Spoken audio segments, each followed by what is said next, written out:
The Chicago Cubs made history both on and off the field, while the White Sox got poetic justice versus the Miami Marlins. We'll explain. The Chicago Bears are a couple weeks away from training camp. The NASCAR racing series in Chicago was a success, quote unquote. And the Bulls, as the hourglass turns the latest superstar to exit the United Center doors, and we'll have a special edition of Old School TV Monday. That and a whole lot more as Second City Sports, the Monday edition, starts right now.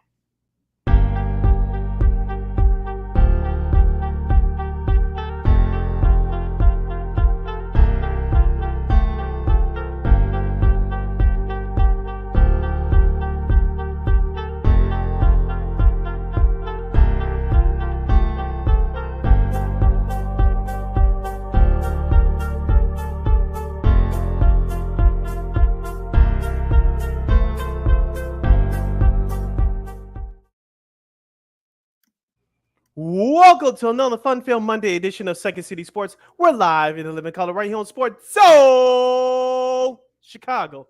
Along with Miss Lakina McGee, which is she, I am Sydney Brown, that's me. You can follow yours truly on the Twitter, X, and the IG at SidKid80. Once again, it's SidKid80, that's SIDKID80. That's SIDKID80. Yvonne McKinney McGee on the Twitter, X, and Gears again the IG. Be sure to download that Sports Zone Chicago app wherever you get your apps. Follow Sports Zone Chicago on all social media platforms on Facebook, Twitter, X, Instagram, and YouTube.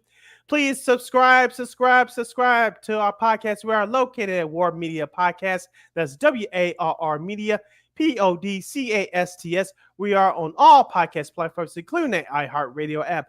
And while you're at it, please give War Media a follow at WARR Media on all social media platforms. That's Facebook, Twitter, X, Instagram, and YouTube. And thank you very much in advance for your support. Like, share, subscribe, and tell your friends. We're not unapologetically fun, and we have very definite opinions.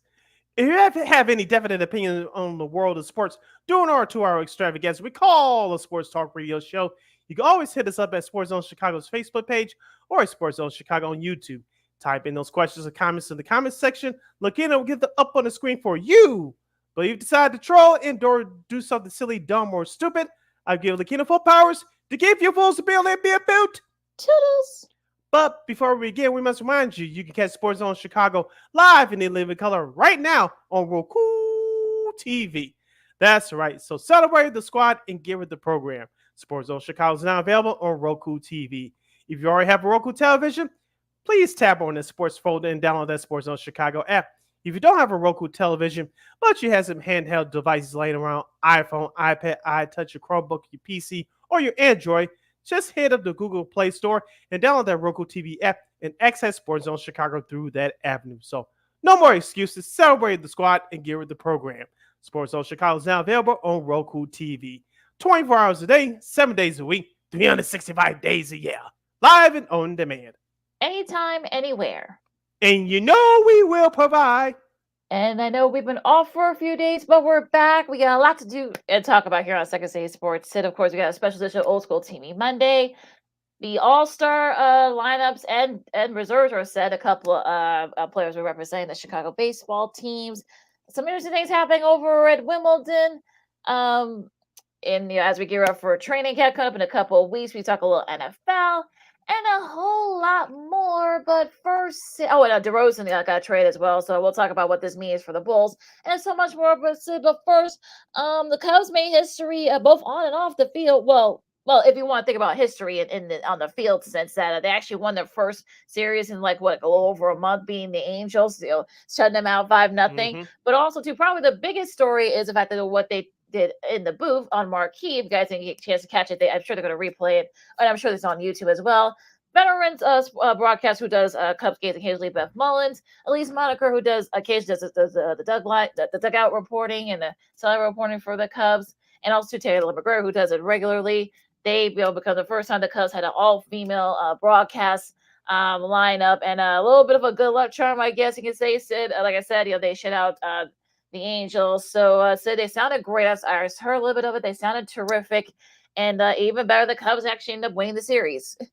Yes, first of all, shout out to the Marquee Network and the the Ricketts family and the Cubs organization for putting the broadcast on yesterday. I caught the majority of it before the NASCAR race. We'll get to the NASCAR race later on in the show. But as far as the broadcast was concerned, Sarah Spain from ESPN, I know she's part of the Chicago Red Stars ownership group. I still believe as well. She's a big Cup fan as well. She was a part of the pregame show yesterday, and some of the stories that all three ladies, as you mentioned, shared throughout the broadcast. It was remarkable as we talked about as far as our journeys are concerned, Lakina. Uh, for folks that want to do what we do, you got to start out small, and then you got to do odd jobs. Sometimes you work in odd hours, but it's a grind. You got to be committed. You got to work hard, know your stuff, and just be persistent. And you're going to make it not just in this business, but anywhere in life. And all those three ladies said they want this broadcast to be inspirational. I have no doubt it was inspirational yesterday. So, like you said, those three veteran female broadcasters. They did their thing yesterday, and I'm very proud of them. And like you said, they got to call a win yesterday. Yeah, which is even better. And people want to say, "Oh, well, Lisa Monaco, she didn't play baseball." Well, she's in the Cornell Sports Hall of Fame. She was a two-time Ivy League Player of the Year in the Ivy League, and I think she's more than qualified to call it MLB game. She's done it before. Yes. Yeah, I think for all those folks, can go pound sand with that. But going on the talking about the actual what happened on the field for the Cubs. I mean, this is like granted it's the Angels. No, Mike Trout, of course. Shohei's across town in Los Angeles. We'll talk about the Dodgers and their series against the Brewers in a second. But look, I mean, I'm not saying the division's probably over and done with, but they can just still have a very small chance at the wild card, albeit very small, very small. But Hayden Wisniewski had a great showing yesterday, and this is actually the one time where the bats and the pitching was actually cohesive. Usually, that's not the case. The pitching Cubs only gave up 3 hits yesterday, so you know I guess he'll take it if you're a Cubs fan because you're not used to seeing that. But it's just one of those things where this is I want to see more of this Cubs team. Michael Bush had a couple of RBIs, his best showing in a few weeks. David Bodie had an extra RBI as well. Maya had an RBI too. So yeah, it's really one of those things where you're like, okay, this was something that the Cubs need to kind of get that confidence going. Hopefully they can get it going and perhaps maybe start up a run here before the All-Star break. Let's talk about the pitching first of all. Congrats to Justice Steele on Friday with the first series victory over the Angels, 7-1. He had his first complete game victory in his career. You could tell he was fired up, and they got the Cubs off and running. Of course, they had the Angels had a laugher on last Saturday, 7-0. I know Kyle Hendricks didn't do well. He came out of the game with back spasms, only pitching 2 innings. But as you mentioned, they bounced back yesterday with a 5-0 victory. Hayden Wisniewski was impressive through 6 1/3 innings, giving up just 1 hit. I thought he almost broke his finger. Looking, I don't know if you saw it, but he tried to catch the ball with his bare hand. Thank goodness his palm was open in the bottom of the 3rd inning. Dansby Swanson, I believe he was the one that picked it up and throughout the run of throughout the Angels runner. So the Cubs did get a little bit of luck on their side. But as far as the bats are concerned, and I saw Cliff Floyd yesterday on Marquee Sports Network talk about this. I want to get your thoughts on this as well. He said this Cubs team is a home run hitting team, in which he's correct, but they don't hit a lot of home runs, at least they haven't over the last month and a half. And he also said, talking about Dansby Swanson, Cole Wright, the host asked him about what could Dansby Swanson do to turn his situation around. He said, just take a different approach and try to go the opposite way. And Dansby Swanson did that a couple of times yesterday. So did Nico Horner. And you mentioned with the home run by Michael Bush later on in the game to kind of put that game away. So as we said before, Lakina, it's about the little things for the Cubs. And sometimes you got to start from ground zero. And it looks like they did that this weekend, despite Saturday's loss against the Angels. Now they have 7 games all on the road before next Tuesday night's All-Star break. So you have 3 tough games starting tomorrow in Baltimore, 4 against St. Louis, including that doubleheader on Saturday. So if the Cubs want to make their move and try to at least get to 500 or close to 500 as possible, the time is now. It's not early anymore. We at the halfway point on the baseball calendar. You listen to Second City Sports on Sports on Chicago, the Kingdom McGee, Sydney Brown with you as we officially just cut us off for another minute or two. I mean, like you said, Sid, I mean, the Orioles, we'll talk about the Orioles after the break, but the All-Star the All-Star lineups, we'll talk about that after the break as well. But Shota Imanaga will be making his appearance. He was named as one of the pitchers for the All-Star game, and he's actually the first Cubs rookie to be named the All-Star game since Chris Bryant did it back in 2014. So this is actually really good. I mean, I think Shota, you saw the excitement. You guys saw the excitement, his reaction to him finding out. You could tell he was very excited. It's going to be down in Arlington, Texas, where the Rangers play. So for me, I think this is kind of another way to kind of get to kind of the lay of the land. Get to face some more AL hitting and whatnot. He's definitely deserving. Still has a solid area, like just a little over like 2. I know he had a couple of bad starts, but could be a good learning experience for him down there in Arlington. As I said a couple of weeks ago, I'll say it again. Shota Imanaga is the Cubs MVP. And like you said, he's been the most consistent pitcher from start to finish. Take away the injury to start the year, Justice Hill has been right behind him as far as starting pitching is concerned. Imanaga, as we also talked about too for the last few weeks, he's been blowing folks away, especially with the placement of his fastball. A couple of teams started to catch up with him, but it looks like Imanaga's starting to figure out. Every rookie has to go through this. When your opponent figures you out, you got to adjust to what your opponent is doing. It looks like he's starting to do that. Hopefully, he continues to do that once the second half reconvenes next week. But I want to give props to one more player that had a great game on Saturday. Like, it looks like he started to turn it around. And I called him out last week, and that was Ian Happ. He had a couple home runs in Friday's game against the Angels. So Ian Happ, I know he was an all-star a few years ago. I know some people think that, especially after he signed that contract extension a couple years ago, that everybody thought he was going to take his game to the next level. It hasn't happened yet on a consistent basis, but it looks like his bat is finally starting to come around again. And the Cubs desperately need that as we end the first half here, and the second half of the schedule starts next weekend. Should be just see if they can keep it up and get it going. They do have a couple of tough series to finish up the All-Star the first half of the season, so we'll see what happens there. But it should be interesting. All right, take a little quick break. Of course, after this, we'll talk White Sox and the rest of MLB. The White Sox got some burgers yesterday. We'll talk about that also too. Garrett Crochet is the other Chicago player named in the All-Star. We'll give you those some of the big names that were named to the lineup and on the reserves. All two are the Yankees. Is it panic time for the Yankees? I don't know. The Dodgers and Brewers and a whole lot more. Like Keenan McGee, Sydney Brown, Second City Sports on Sports on Chicago. More Diamond Talk coming up right after this. This year, my mom got me the perfect bag for back to school. These colorful binders help me stay organized. These headphones are just what I need for studying. These new sneakers are just what I need for the new year. This jacket is a real must-have. My parents got me the skateboard I wanted. It's pretty cool. These scissors really come in handy in art class. These colored pencils, too. These new socks, they can be a real lifesaver.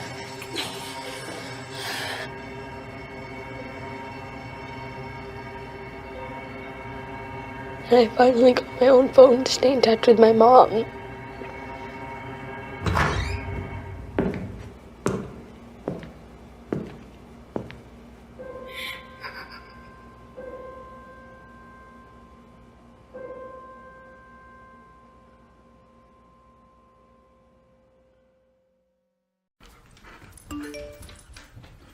Trisha's having a sleepover tonight. Can I go? I wonder about Lucy's friends.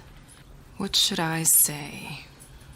I know you're only 10, but one of these days a friend will offer you a drink.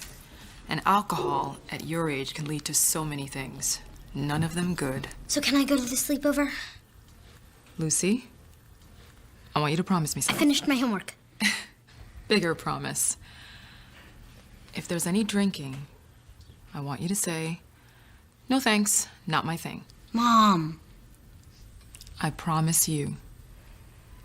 Your real friends won't care. Deal? Sure. Really? I promise, Mom. They really do hear you. Did you pack your toothbrush? For tips on how to start the talk, visit underagedrinking.samhsa.gov. A public service message from the Substance Abuse and Mental Health Services Administration.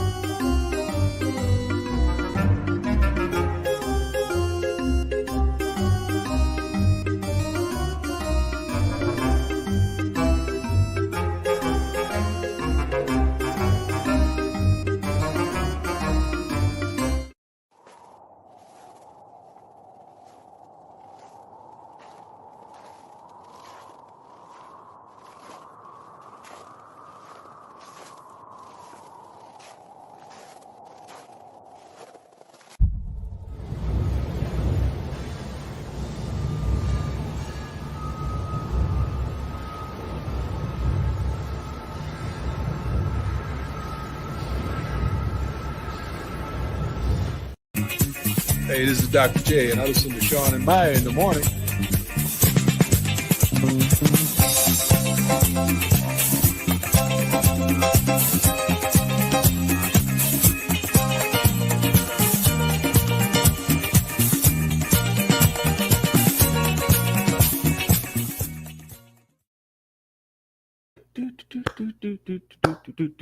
Oh, sorry. Welcome back to Second City Sports, the Monday edition.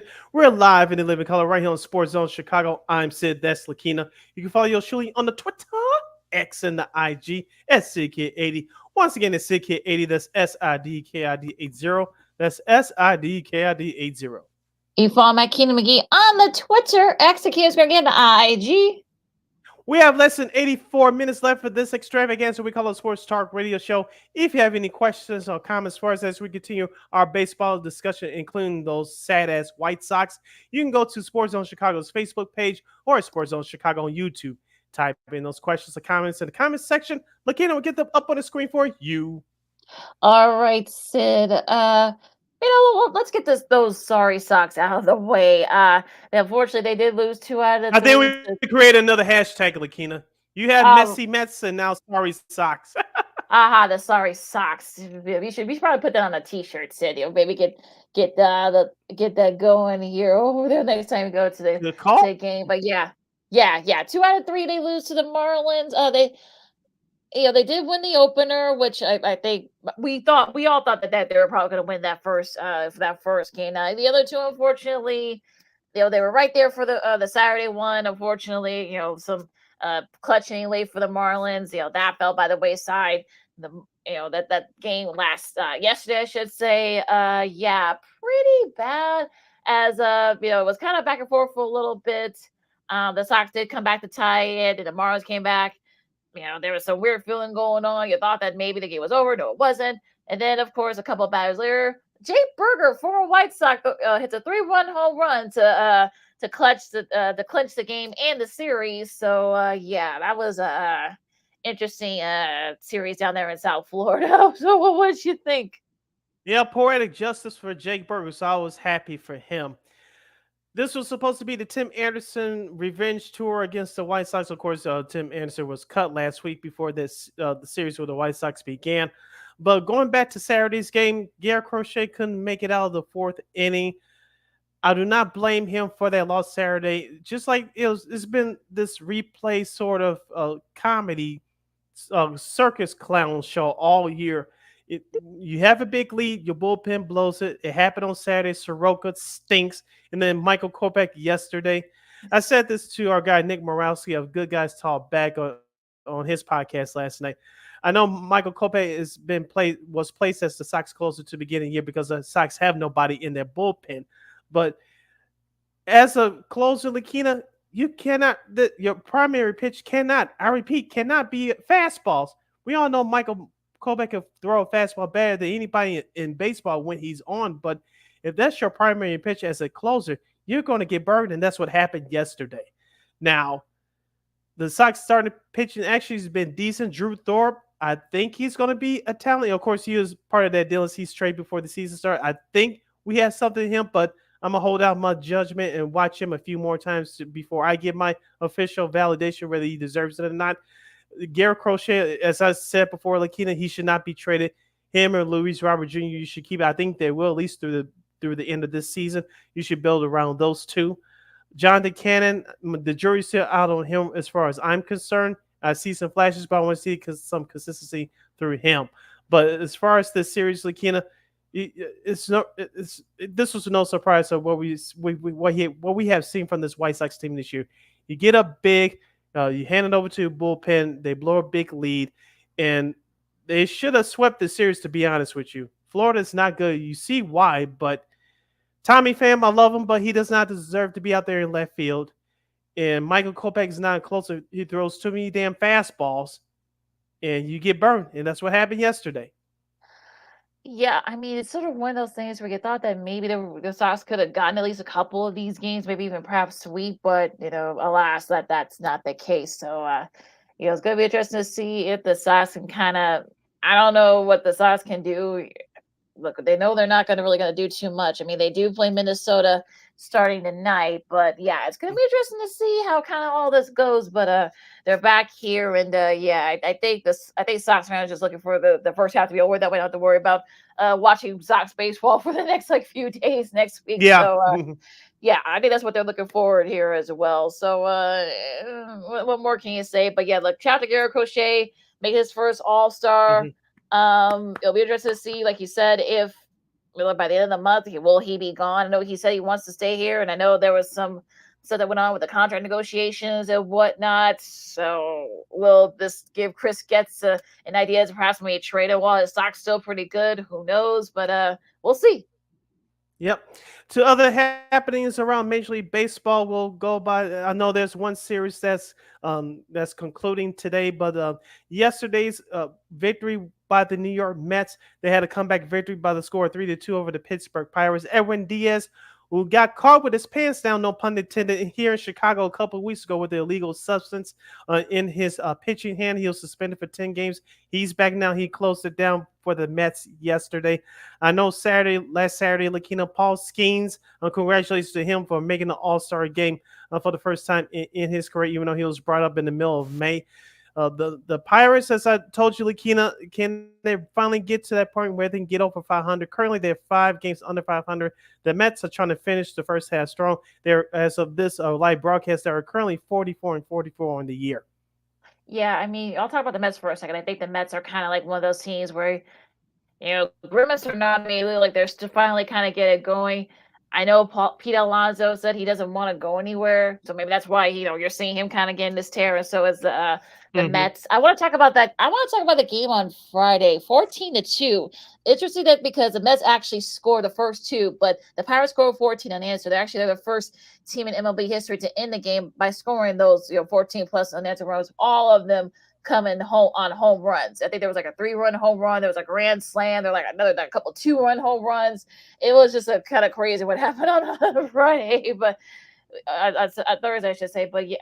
On Friday, I should say. But yeah, it's really kind of like crazy how that game went. But yeah, the Mets are, the Pirates are up 2-0 right now, hoping to kind of at least split that series. So, but yeah, I mean, the Mets, we'll see. I mean, it's going to be hard for the catch up to the Phillies. We'll talk about the Phillies in a second. But that division, yeah, I mean, I think the Mets, I think they're definitely going to be there for one of the wild card spots. Will there be buyers in the trade deadline?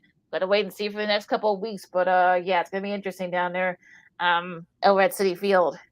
Yeah, miracles can't happen, but I'm not a believer as far as the Mets trying to overtake the Phillies or the Braves for the NL East title, but they are in the mix for that wild card, and it's going to be a log jam for the foreseeable future. Speaking of the Atlanta Braves, Lakina, they shut out the Phillies 6-0 yesterday. Ronaldo Lopez, yes, the former White Sox pitcher, he's 7-2 now on the season with a 1.71 ERA, and congratulations to him for making the All-Star team along with his pitching teammate, another former White Sox star, Chris Sale. Lakina, the Braves busted out their bets, as we said on this program for the last couple of weeks. Of course, Ronald Acuna Jr. is not coming back, but the other guys got to step up, like Austin Riley, Matt Olson, my guy Ozzy Oblees had a great game on Saturday, but yesterday's game, they got it done again, limiting the Phillies to only 5 hits for the game. I know you asked that question about the Yankees. Could we ask the same thing about the Phillies? Is something wrong with them? I know they lost the chance to sweep the Cubs here in Chicago last Thursday. Ever since then, they've been scuffling on the road. Yeah, the Braves had 4 home runs yesterday, and remember Harper is out, and so is Schwarber. So you got to think that the fact that they're even staying afloat, and the fact that they haven't been swept by either the Cubs or the Braves, I think that's probably the reason why things are a little bit afloat. They need to get those guys back to kind of get back going. Now, I do think they need another pitcher, perhaps maybe another hitter as well to kind of like pick up the slack because we're seeing that without Harper and Schwarber in the lab, as Schwarber goes especially, and Harper too, so does the Phillies. The Braves needed this. I think needed this series more than the Phillies did. I know the Phillies probably. I'm sure because I know some Philly fans. I know some couple of my good friends of mine are Phillies fans, and I think that for confidence wise, I think it would have been nice if they had swept that at least won that series. But look, you lose 2 out of 3. Look, it happens. You're still 8 up. I would say try to perhaps maybe finish this first half, at least like maybe go 4-2 or something like that. That way you can kind of get that confidence going to the All-Star break. Hopefully Harper and Schwarber will be back by then, and then they can kind of get it going here again. But yeah, I think maybe kind of like get another utility guys probably in order here for the Phillies. Wilson Contreras belts another home run as the St. Louis Cardinals get back at the Washington Nationals 8-3 on the road in our nation's capital. Cal Gibson, the former pitcher for the Minnesota Twins, he is now 7-3 on the year with a 3.96 ERA. Lance Lynn, the former White Sox pitcher, he got blasted last Saturday afternoon as the Washington Nationals ran away with that game. This series has been a funny series. It's been an offensive series, but the Cardinals have been getting shellacked on last Saturday. They came back with a big response yesterday. And that's what you should do. Once you get your butts kicked by, especially by a T Nation, getting your butts kicked by, that can only help with confidence wise. So the fact that they're able to do that, we'll see. They can kind of get it going. I mean, the Cardinals are one of those teams where you're kind of like you don't know what to think. You thought that maybe they can get it going because remember some people had to win a division. So we'll see if they can. Like they have the Cubs coming up this weekend. We'll talk about that on Friday, but we'll see what the Cardinals can do. But like I said, I mean, they haven't really shown me anything to kind of like they can keep up with the Brewers in that division. Staying in the National League Central, the Cincinnati Reds dropped a big one at home to the Detroit Tigers in this interleague series, 5-1. Tariq Skubal, one of the best pitchers in baseball, record rights that no one's talking about. He represents the Detroit Tigers. He's now 10-3 on the year with a 2.37 ERA. Zach McKinstry, former Dodger and former Cub, smashed a 3-run home run yesterday in the 8th inning for the Tigers to pull away from Cincinnati. Yeah, Cincy's you're kind of like you're wondering what's going on over there in Cincy. Congrats to Ilya De La Cruz who makes his first All-Star first All-Star game appearance. But yeah, I mean it's sort of one of those things they're still kind of figuring out what they are. Unfortunately, I think the Tigers, you're facing one of the best pitchers in baseball, and he's gonna make you pay, and he did that. He definitely put the gym yesterday, I should say. So we'll see what happens with the Reds. I mean, like I said, I'm not expecting too much from the Reds. I mean, the best they can do is just they're gonna give teams fits. So yeah, I'm just like okay, yeah, you're 12, you're 10.5 back. You're like about 7 back in the wild card. I don't know if you can really do too much of anything. To Cleveland we go, where the Guardians beat the Giants 5-4. Emmanuel Clase picks up his major league leading 27th save yesterday. Bo Naylor, not Josh Naylor, but Bo Naylor hammers a clutch pinch hit home run as the Guardians put the Giants away and win that series. The Guardians are now MLB best 30-11 at home. Yeah, they're definitely pretty much unbeatable at home, just as the White Sox last week. But but I mean, yeah, I mean, look, I think they're kind of showing you. They give you some young guys and some some veterans and such. And I mean, Bo Naylor, of course, probably one of the best young players out there, one sluggers out there in the league. So if you saw, I don't think they found that ball yet. I think he just hammered that ball to clinch that series for the Guardians. But yeah. I think they're going to want to weigh in high. I think they are going to pull away from this division. I know Minnesota's trying to trying to stay with them, but it's going to be very difficult. But yeah, it should be. But yeah, the Guardians are showing you one of the best teams in the league. Yep, and as we talked about, they're doing it offensively. Stephen Kwan Andres Jimenez, their second baseman, of course, Bo Naylor and Josh Naylor too. And let's not forget about Jose Ramirez. I know he's been quiet a little bit, but he's still one of the best offensive third baseman in the American League. Speaking of Minnesota, they picked up a win yesterday at home at Target Field, beating the Astros 3-2. Christian Vasquez with a walk-off home run. The Twins are now 51-39 on the year. They're right behind the Cleveland Guardians in the AL Central. We talked about Houston, Lakina. They're coming. Well, they're here now. They are 2 games above 500 after that devastating loss yesterday. But the Astros handled the Twins in the first couple of games of that series, but this was a bigger win for Minnesota yesterday, just for a confidence standpoint. Yeah, 13-12 in that Friday game against that Houston up winning that game. It was kind of back and forth. If you took the over in that game, you had a nice little start to your 4th of July, instead of 4th of July weekend. But the Twins, they came back. Jose Miranda was just, has been really solid these last 3 games. 11 hits, 7 runs scored, and been hit by a pitch. So, yeah, and over the last 100 years, the only other player to have those types of numbers on a 3-game stretch, you got to go back to Tim Salmon back in '94 when he was with the then California Angels. So we're getting old. I know. Good Lord. I think I remember that too. But, yeah, I mean, but still, I think Minnesota's doing – look, they're 6 back of Cleveland as, we're recording this. So we'll see if they can they face the White Sox. So, cure whatever ails you there, Twins. So yeah, they could try to, if they can get at least like 4, maybe even 5 back. I think they may have a shot, perhaps make it interesting in that AL Central. I don't know if they'll win it, but they're gonna make things interesting. They're making things very interesting right now, with not only with their improved starting pitcher, but their offense as well. We talked about Byron Buxton and Christian Vasquez, who hit that game winner home run yesterday. But let's not forget about Carlos Correa. He's been on a tear as well. To Arlington, Texas, we go as the site of next week's All-Star game. 7 days from now, if my math is correct. 8 days from now. 8 days from now. There we go. The Texas Rangers beat the Tampa Bay Rays by the score of 13-2. Home runs came courtesy of Jonah Helm and Corey Seager. Nathan Eovaldi, who struggled to start the year for the Texas Rangers, he picked up the win yesterday. He is now 6-3 on the year with a 3.10 ERA. Yeah, I mean, looks like Texas, they're getting healthy, so I think that definitely helps. And I think look, the Texans can definitely make it interesting in the AL West. I mean, we talked about Houston. They lost a tough series against Minnesota. Seattle, unfortunately, they lost a tough series against Toronto. I won't go into the tangent with Seattle, but I'll go back to Texas for a second. I think, like I said, they're getting healthy. Stickers, getting hot, starting to warm up. The pitching is very solid, so maybe they're going to make things interesting in that division. Now going to Seattle, like I said, losing 2 out of 3 to the last place in AL East, Toronto. Julio Rodriguez, he's been struggling a lot lately. I don't like what I'm seeing. And, I know he got a little banged up. His MRI came back clean. So hopefully maybe he can kind of get it going here. But, I mean, it's going to get on that quad, I should say, for Mr. Rodriguez. So, yeah, they really need to get it going here for Seattle because luckily for them, Houston have a good weekend. Texas is just starting to get going, so they do have a little bit of a cushion. But if you're Scott Service in that brass from the Mariners, you face San Diego, which should be an interesting series. We'll get to them in a second. But they really need to get it going here to kind of at least get that confidence, going into the All-Star break. You're listening to Second City Sports, the Monday edition, live and in living color on Sports on Chicago. Silly Kid here with you as we talk MLB.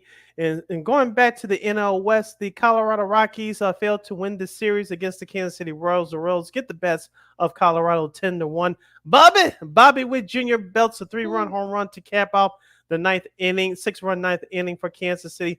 Brady Singer, who's been one of the surprise starting pitchers in the American League this year, he is now 5-5 on the year for Kansas City with a 2.93 ERA. The Royals are 18-25 away from Kansas City. Their record now improves to 49-43 on the year. They're in 3rd place in the American League Central, but right in the thick of things in the AL wildcard race. Yeah, I think that's where they need to be thinking, where their minds should be at right now. And I think what the Royals are doing everything they can to kind of, Bobby Witt Jr. has been, right there kind of leading the charge. Salvador Perez is still doing his thing at his age. So I think, look, it's going to be interesting in the AL wildcard, especially on who's going to be doing what at the end of the season. Now, staying in the NL West, the Dodgers got 2 out of 3 from the Brewers, so they lost a tough one yesterday, kind of ruined the sweep. Christian Yelich and Blake Perkins, had each had like three hits and like 3 RBIs apiece, to kind of to keep them from getting swept. But yeah, I think the Dodgers are starting to figure it out a little bit. Look, if they can stay within that 7 to 8 game range, hopefully Mookie Betts gets back. Maybe he can kind of get it going. Maybe they'll make a trade to perhaps maybe get an extra pitcher or extra hitter. I think they can be okay. The good thing about for the Dodgers that no one else in that division is really kind of took it going. I mean, San Diego, I know everybody heard Lawrence is a big Padres fan, but they've kind of been up and down. So you thought that maybe they could figure things out. They haven't done that. I know the D-bats has been up and down too. I think they're kind of falling back to earth a little bit. I know they did win 2 out of 3 against the Padres, but yeah, we'll see. But yeah, that NL West, I think the Dodgers are going to be. I think the Dodgers are going to be just fine in that division. Yeah, the Dodgers had a rookie pitcher yesterday, so I think that was one of the reasons why they lost. And Mookie Betts was part of the Dodgers broadcast team yesterday, so I know he said that he's trying to make a return back sooner rather than later. We'll see about that. But the first 2 games of that series, Lakina, going back to the Dodgers and Brewers, the Brewers were up late, but the Dodgers, as usual, in the later innings, always find a way to come back. They did so last Friday and Saturday night to take those first 2 games of their series. With the Diamondbacks and Padres, Lakina, I don't know if you saw the Friday game. It was amazing. 2 blown saves, both by each team, but Manny Machado answered with a walk-off home run last Friday. Of course, Christian Rocker and crew for the Diamondbacks came back last Saturday to win. Of course, they had a dominating win yesterday, 9-1. Dylan Cease, former White Sox pitcher, took the loss for the San Diego Padres. The Diamondbacks are now 45-45 on the year. The Padres are now 49-45. Are both these teams going to be a threat to the Dodgers, like you said? No, but I think the Padres are more of a threat than the Diamondbacks in a wild card race. As we said before, I think more so in the National League than the American League, the wild card race is going to be interesting. Going to be a log jam there on both ends. Going to the AL East to finish up here. Baltimore, that's who the Cubs are going to be playing next. Starting tomorrow, they did win 2 out of 3 against the A's. And I'm thinking that I know they lost a tough one on Saturday. They just got pummeled 19-8. But I think it's like, look, I know. Look, you usually get those kind of things, so that'll be interesting to see what happens there. Hester,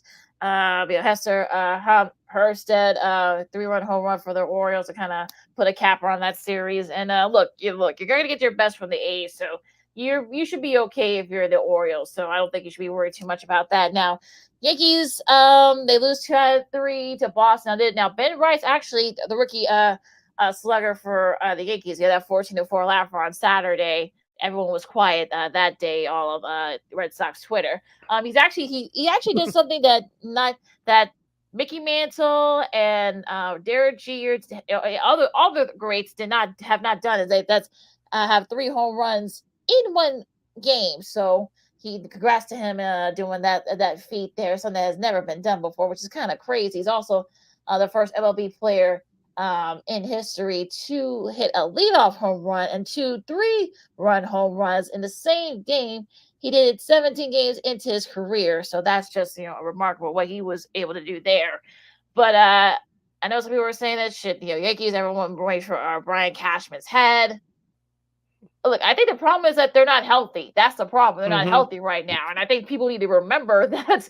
Look, they're shorthanded. Rizzo's out, and look, I know a couple of the other guys are out as well. So I think people need to kind of just slow down. Now, if this goes on after the All-Star break, then it can kind of freak out. But I think right now, I think people need to kind of take a chill pill and say, like, is that the Yankees aren't healthy at the moment? And let's not forget a couple of their starting pitchers have taken a turn for the worse right now. In particular, Carlos Rodon, Nestor Cortez, and Luis Gil, who took the loss last night. He's now 9-5 on the year with a 3.27 ERA. Remember, even though Garrett Cole is not back, so that should stabilize things, but the rest of that starting staff has to pick it up. Remember, the Yankees have been surviving on their starting pitcher in Aaron Judge, playing the majority of their games this year. Let's not forget, too, Giancarlo Stanton has been out as well. So, like you said, health and the lack of support behind Gary Cole in that starting rotation has been the two main struggles for this Yankees team right now. Now, if all that turns around after the All-Star break, like you said, I think the Yankees will be fine. It's going to be a true battle in the AL East division title between them and Baltimore. Be very interested to see what happens there. Now, before we get into the schedule, the All Star teams have been announced. And real quick for the AL, you got Jose Altuve, Juan Soto, Aaron Judge, Jordan Alvarez, Gunnar Henderson, Jose Ramirez, Vlad Guerrero Jr., Ali Rashman, and Stephen Kwan. You got any issues with that? Call me crazy, but no. All right. Okay, let me see if I can get the AL, the NL. I mean, ooh, boy, this is. I think I got it from the wrong site here. I know it's on here. I know Shohei's on there. Okay, here we go. Shohei, Trey Turner, Bryce Harper, Tuskar Hernandez, Christian Yelich, William Contreras, Alec Baum, Ketel Martel, and Jurgensen Profar. Any issues on that with that one?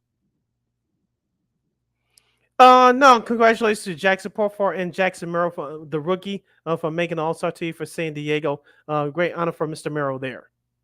Yeah, really deserving of that. Now, I won't go through all of them, but like I said, with the NL pitchers, of course, Shota Imanaga is one. Ronaldo Lopez, Chris Sale. I won't go through all of them because we don't have time. But Paul Skeens, of course, Matt Stram. That's on your NL. The whole list is on various sites, so you guys get the whole list. On the pitching side, of course, Garrett Crochet, Logan Gilbert, Clay Holmes, Tyler Anderson, Corbin Burns, and some of the other. We talked about Ellie De La Cruz, Pete Alonso, of course, Mookie Betts. I doubt he'll play though. Freddie Freeman, his teammates, Jackson Merrill, the great slugger there from San Diego, Carlos Correa, Rafael Devers, who hit that big home run last night to clinch that the Red Sox for the series for the Red Sox or the Yankees. Josh Naylor, Salvador Perez, Kyle Tucker, and Bobby Witt Jr. So those are just some of the names on the reserve side for both the NL and the AL. Did Grayson Rodriguez make it for Baltimore? Let me see here. No, he Because he did has an not. 11-3 mark on the year. Yeah, Okay, I would be mad if I was him right now. Yeah, he's probably not very happy. Yeah, look at this. Yeah, he did not make it. Rodriguez did not make it. Yeah, he's probably not very pleased. Yeah, he picked up the win yesterday as Baltimore wins 2 out of 3 in Oakland. Now we'll get to the schedule for today and tomorrow's series that are starting today and tomorrow. As you mentioned, the Mets in Pittsburgh, they're playing the last game of that series right now in Pittsburgh. Other games that'll take place, series there will be starting tonight. St. Louis and Washington, that's another series that's wrapping up today. Cleveland will start this series at Detroit. That's at 5:40 on FS1. Colorado will visit Cincinnati. Minnesota, as Lakina mentioned, will take on the White Sox here in Chicago. Texas will face the Los Angeles Angels, and the Atlanta Braves will start their West Coast road trip. They will take on the Arizona Diamondbacks. Catching up a series on starting tomorrow. Of course, we talked about the Cubs. They go on the road. They have a tough series against Baltimore. Let's see here. The Dodgers and the Phillies. They start a series tomorrow. The first game will be on TBS. Oakland and Boston. Let's see here. Carolina, Sissy already mentioned that one. Kansas City and St. Louis. World Series matchup from back in the day. Minutes, like I said, we talked about Pittsburgh and Milwaukee. That should be an interesting series in the NL. Central, Texas, and the Angels. Atlanta and Arizona are the battle of the young guns there. Seattle and San Diego. That should be a fun series. And Toronto and San Francisco. Okay, I think the other series you've got Miami's at Houston, and Oakland's at Boston. Oakland and Boston, yeah. Yeah, and then the Yankees will take on Tampa Bay. Interesting interesting between these two teams. I know Tampa is starting to get together a little bit, even though they got blasted yesterday by Texas. It's always interesting when these two teams play. I'm talking about the Yankees and the Rays. Crazy things always happen when they play those games down there at the Trop. Yeah, that should be a fun series. We'll see if the Yankees can get back on track. Also, too, national TV on Wednesday. Game two of that Dodgers Phillies series will be on ESPN as our farthest Wednesday night game of the week. All right, and that's your schedule for MLB for this upcoming week. Take a really quick break, of course. Hour number 1 in the books. Hour number 2 straight ahead. We got a busy hour number 2 as the Bulls. They did it. They pulled it off. They traded DeRozan, a sign-in trade with the rest of NBA. Also, Caleb Martin got a nice, sweet deal with the East rival. We'll talk about that in just a second. Of course, we'll talk about the NASCAR race out at Grant Park. But should there be more races after next season? Should there be more races out there in downtown Chicago? Sports media news as an NHL team is now without a TV home. That and a whole lot more. And of course, can't forget Old School TV Monday coming up next. Akina McGee, City Crowd, Second City Sports. Sports Chicago. Of course, we cannot forget Old School TV Monday. Duh. More fun hour number 2 coming up right after this. No, I don't know though. I'm scared. I mean, you're so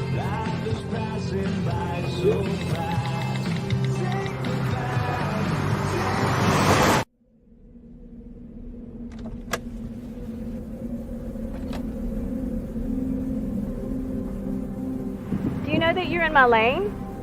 No, not at all. Are you not paying attention? Are you texting? I was just checking in with my mom. I was telling her that I thought we'd be home by 6. It's okay. There's enough time. Just pay attention. I'm not even halfway through my text. There's no way. I'm not even going to look up. My babies are in the car. You have to pay attention. It's just supposed to be a quick text. I'm so sorry.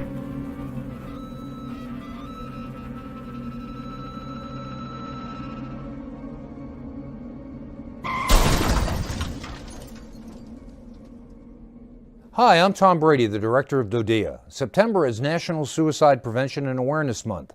The simple act of reaching out and caring for those in our communities is something we all can do. Just being there for someone you care about can be a tremendous first step in getting them access to confidential resources and support that they need. It only takes one person and one small act and 1 minute to make a difference. Let's make a difference.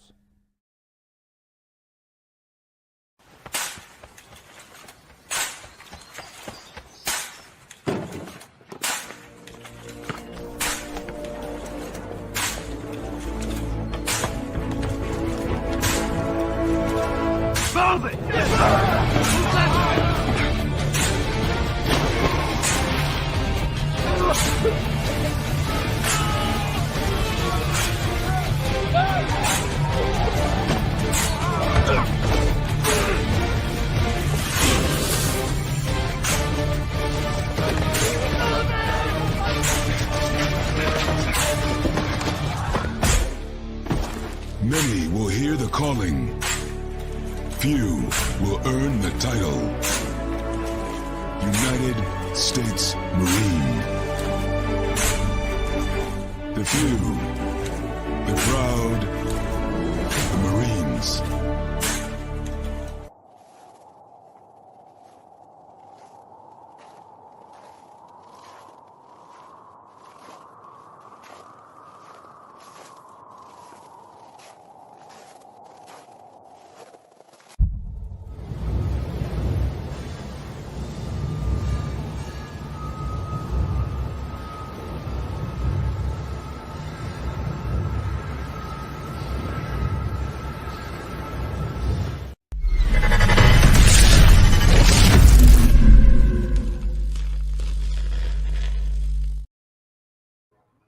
Ooh. Surprise! Welcome back to hour number 2 of Second City Sports, the Monday edition. We're live in living color right here on Sport Soul Chicago, along with Miss Akina McGee, which is she. I am Sidney Brown. Hey, that's me. You can follow yours truly on the Twitter, X, and the IG at SidKid80. Once again, it's SidKid80. That's SIDKID80. That's SIDKID80. You can follow my Akina McGee on the Twitter, X, and Q's again, the IG. We have less than 52 minutes or so left of this extravaganza we call a sports talk radio show. If you have any questions or comments as we talk Bulls, NBA, and everything else, you can hit us up at Sports Zone Chicago's Facebook page or at Sports Zone Chicago on YouTube. Type in those questions or comments in the comments section. Lakina will get them up on the screen for you. And just a daily reminder, you can catch Sports Zone Chicago live in living color right now on Roku TV. All right, Sid. This came out and about on Saturday, right before I think maybe about maybe a little after 8 o'clock. And the irony of this is that he was already in Sacramento. Of course, we have to talk about now former Bull DeMar DeRozan. Of course, Adrian Wojnarowski from ESPN basically said that what we all thought that DeRozan were not going to be part of the Bulls anymore. And so, of course, he went to Sacramento. He actually made an appearance with Kendrick Lamar's. He had a concert there, so he actually was introduced as a new member of the Sacramento Kings. The sign-in trade, it was actually a 3-team trade with the Spurs. The Bulls get Chris Duarte from the Kings, and also 2 second-round picks. I mean, I think I think I called this. I think I only guessed it because I figured that it was the only way they can get actual value for it to do a sign and trade. Of course, DeRozan just signed a new 3-year, $70 million deal to cap off that trade as well. So not a big surprise, Sid, but yeah, it looks like the Bulls are in tank mode. Yeah, and the Jerry Reinsdorf and his crew had to sign off on this with what Arturas Karnisovas and Gianmarco obviously want to do with this team going forward. I did listen to our guys from CHGO, Matt Peck and Big Dave Watson. Of course, they had their beat writer, Real Gottlieb, on their emergency podcast as well. And they talked about this deal as being a success for the Chicago Bulls because they didn't have to take on any dead salary. They could use those second-round picks and quote-unquote hide them and use them in other deals down the road. And I kind of agree with them. Now, the player that the Bulls got back, I know he only shoots 34% from the three-point line, which is not great, but we all know this Bulls team needs shooting, and they need shooting badly. Javon Carter did not work out for the Bulls last year. And outside of Kobe White, they really struggled shooting from the three-point range once again last year. So, and the Bulls, more importantly, Lakina, as we talked about all year long, as we reminded Bulls fans, they need to get underneath that salary cap and that luxury tax, and they did just that. They are now $5 million under the salary cap.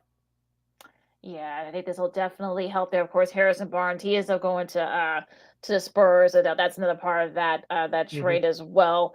That 3-teamer. So yeah, I mean, yeah, like I said, I think look, we all figured that this was gonna happen. I didn't think they would pull it off, but they did. So they do get a couple of second-round picks and cash. So I don't know. I mean, look, they're in tank mode. I know this is what Bulls fans wanted. They wanted basically a rebuild and wipe the slate clean kind of thing.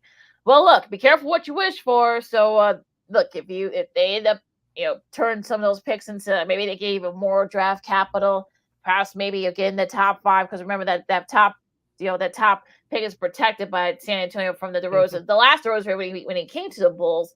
So they need to stay within that top 10, because if not, that pick goes to San Antonio. So they really need to kind of try to see if they get that going there. But hopefully Bulls fans don't look silly in this. The ones that have wanted to go into tank mode and perhaps get those extra draft capital and just wipe the slate clean. So we'll see what happens here. But yeah, if it works, great. If it doesn't, everyone's gonna look really stupid, and I'm gonna be sitting in drinking my tea. So tanking is not a requirement in this situation. That's something the Bulls cannot do. They do everything the opposite. Remember, they tried the tanking thing before Lakina with the Garden Pax regime the year that Zion Williamson was playing at Duke. How did that go? So hopefully they can pull this off. But as far as the way the Bulls team is looking right now, technically you still have Zach LaVine on your roster. Technically you have Nikola Vucevic on your roster. Both those players still have value. We know the trade market is stale right now as far as Zach LaVine is concerned. Lakina, I want to ask you, in our listeners and viewers out there at Sports Zone Chicago's Facebook page or Sports Zone Chicago on YouTube, type in your answers in the comments section. Is Zach Levine the next one to go, or do we have to wait until next February's trade deadline for Zach Levine? And do you think the Bulls will have to attach a pick to it, or any other additional assets like Hemvabit, Io Dusumu, or Kobe White if the Bulls want to get rid of Zach Levine so badly? They might, yeah, because you're not going to get equal value now, unless if he comes in, comes in, from camp looking great and looks good. It looks like the Zach Levine that was there before he got that big contract. Maybe he can get a team to perhaps maybe take that big chunk of that salary. Maybe you may have to attach one of those second round picks you just got from Sacramento to kind of make it enticing that we don't have to trade an Io or a Kobe White. So that'll be the case here. Now Vooch probably the same thing. You may have to wait a little bit if that's what you decide to do. But look, you're going to be starting a new network soon, and you're going to need something to sell to order to give people, especially if you're talking about you want to do an add-on package. Again, I don't think that's going to happen, but in case they do, they're trying to go that route. But for me, I think if you're the Bulls, you just kind of have to perhaps play it by ear because, like I said, the trade market is not very good at the moment. So, if you find a desperate team that's willing to take that salary of Levine's, you may have to take maybe a chunk, or maybe take a chunk of it. You may have to pull in the other half, but like I said, it's all depending on what he does in the court. I think that the Bulls will have to take part of that salary because most teams will not pick up their salary right now. You'll have to add an asset to that. Which player or players will be involved in that?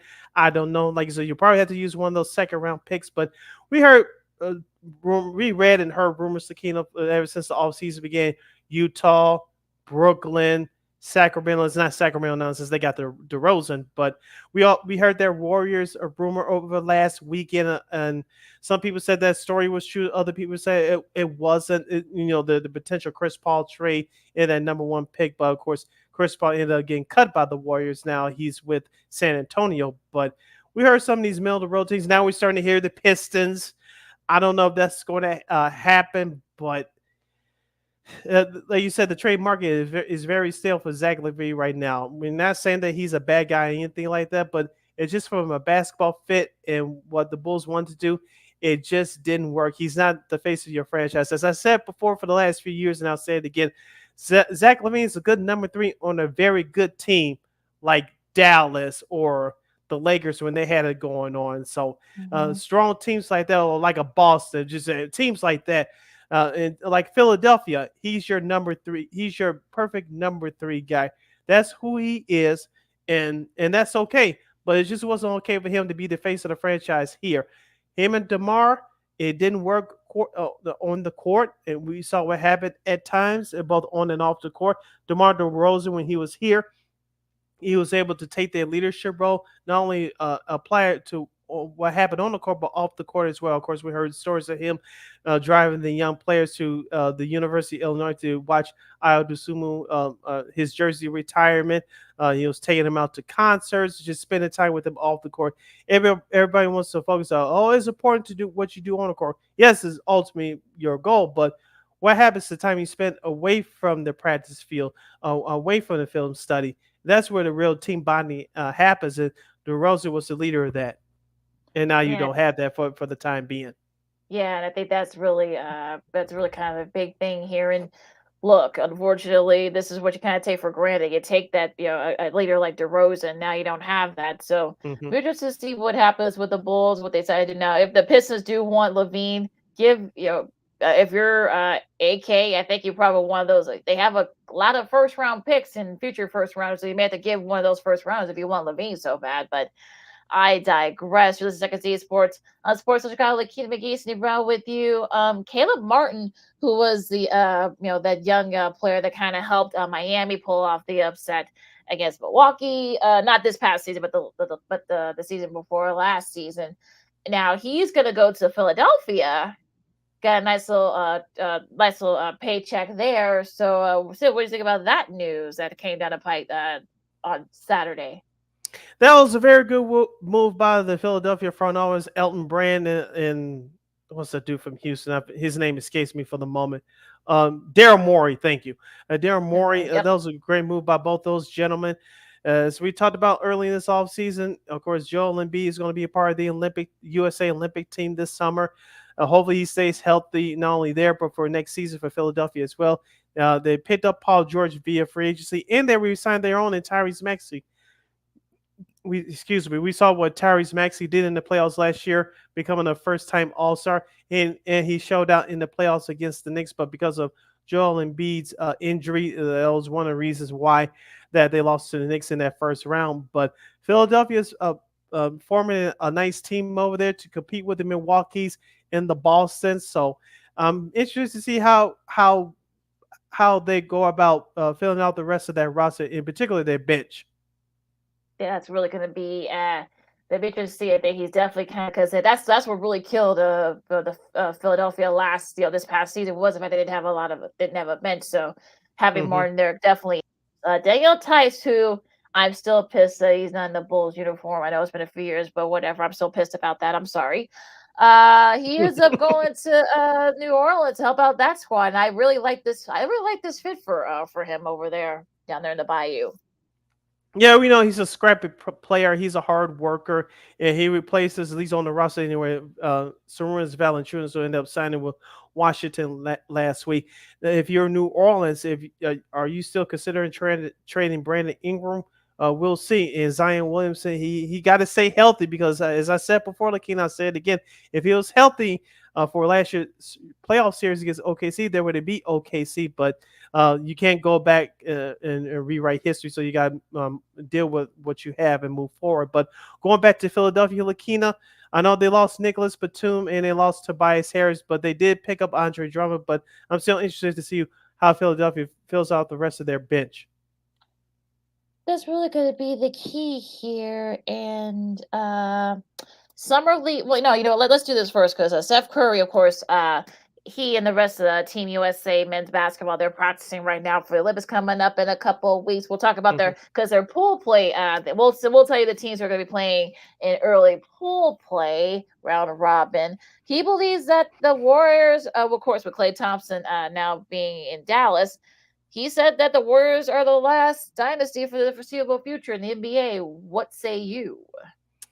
He's right because of the new salary cap rules we talked about all this past season. We talked about so far this part of the off season.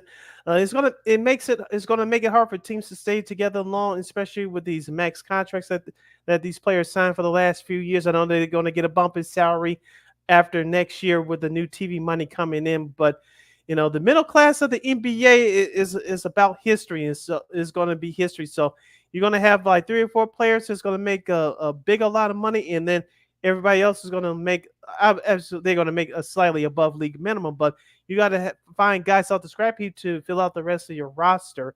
Now, as far as the Warriors are concerned, I like the trade they did for Buddy Hield last week. Talking about another player that Philadelphia lost off their bench. He was another one. He was kind of hit or miss, but I think this is a perfect fit for him for Golden State. It gives him another outside shooter. He's not the defender that Klay Thompson once was, but he can still fill it up on the outside. You still have Andrew Wiggins, who's gone through some personal stuff over the last couple of years, but hopefully he can have a bounce back year. And you still have Jonathan Kuminga, who made some improvements over the last couple of years, and he's expected to make a big jump now for next year. Yeah, especially now that Klay is gone. So it's going to be interesting to see what the Warriors are going to look like. Yeah, it's going to look weird without the Splash Brothers. So that's definitely going to be a different dynamic. So we'll just see what happens there. Now, as far as Steph's comments, I mean, yeah, I kind of agree with them. Like you may see some teams that may win 2 in a row. We may see Boston do that next season, but do it for a sustainable period of time. A prolonged period of time, that's going to be very tough, especially like you said, the way it's all set up now. Of course, new TV money and the way the salary cap is going to be a little bit more restricted. So I think for me, yeah, it's going to be tough. The fact they were able to win 4 in that 7 or 8 year span. I mean, that's nothing short of remarkable, especially in today's NBA. So that should definitely be commended for that. So he might be right in that sense. Now, I want to talk about Anthony Edwards' comments in a second here, but I want to get to the Olympic men's basketball. Now, they're going to be in Group C, the U.S. They're going to be playing Serbia, South Sudan, and Puerto Rico in that group. Group A is definitely the group of death. You got Australia, Greece, Canada, and Spain. And Group C, you got France, Germany, Japan, and Brazil. So said I kind of like the U.S. chances in that group. I think really the only Serbia. But they're a little bit older now. I've seen Serbia's squad. They might be. I think they're a little bit older, so they shouldn't. They'll give U.S. fits, but I think they should pull it off. So they were Puerto Rico as well. South Sudan, they really shouldn't have no problems with that. That group A is really going to be is definitely the group of death, as they call it, international.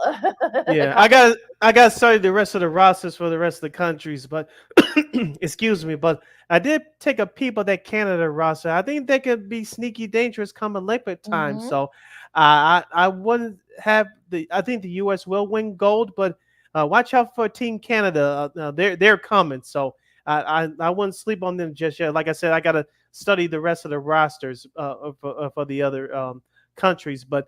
I know Kevin Durant is dealing, I believe, with a hamstring calf issue right now, so he's day to day. But the U.S. still have enough on his roster to survive. We talk about Clay, LeBron, of course, Anthony Edwards. You still have Kawhi Leonard there as well. So you still have enough guys to carry you through to until the start of the Olympics in a couple weeks.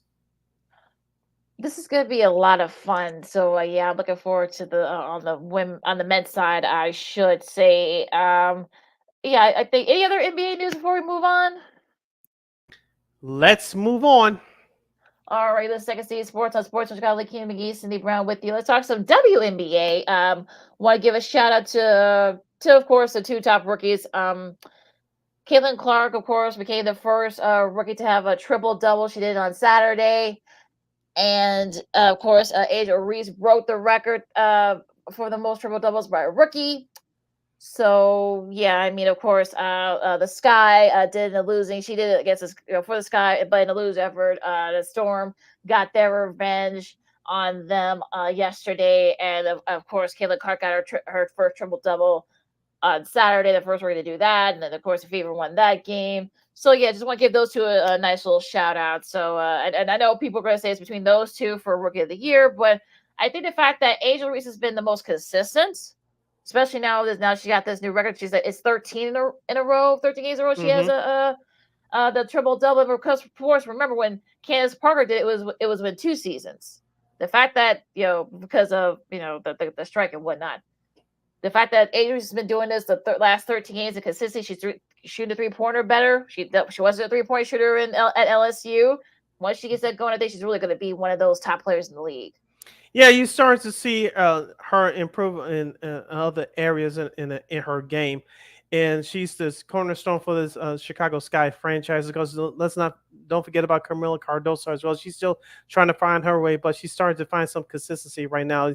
As I told you, and I'll say it again, I like Teresa Weatherspoon as the head coach of the Sky organization.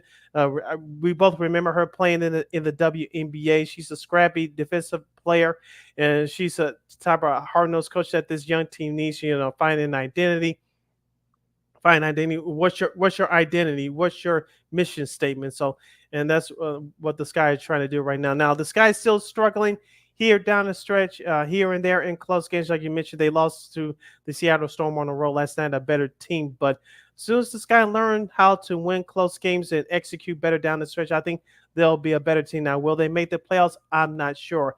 Now, on the flip side for Indiana, I did get a chance to catch the last 2 minutes of that game last Saturday against the New York Liberty. I think the Liberty are very good, but it looks like Indiana's starting to figure out how to win close games too.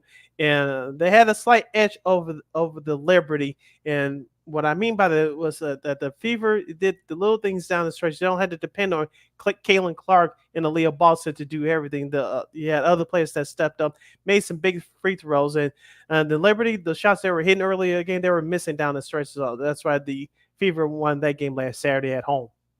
Yeah, and of course that should be interesting. These two teams will try to fight for those playoff spots as they get ready for the All-Star break, and of course also their Olympic break as well.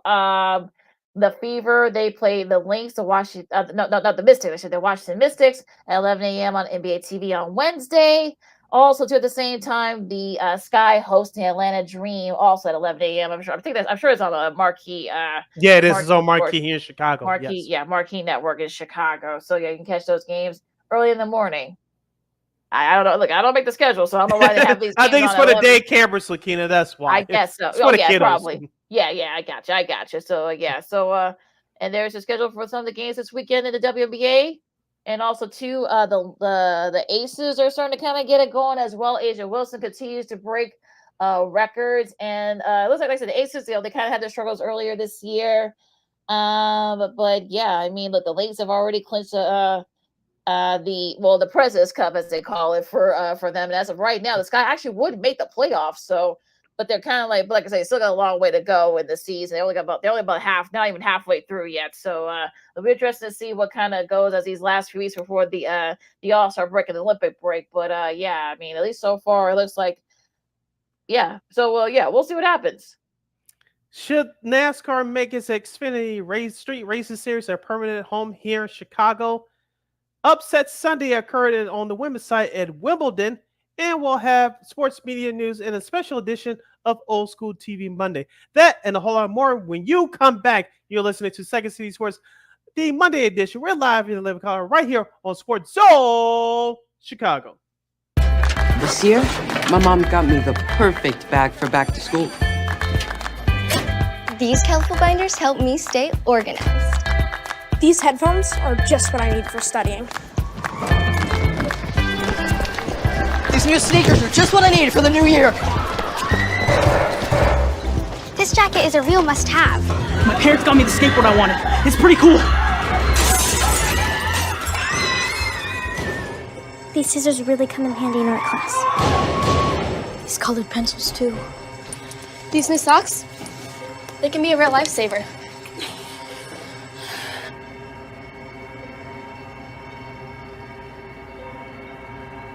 And I finally got my own phone to stay in touch with my mom.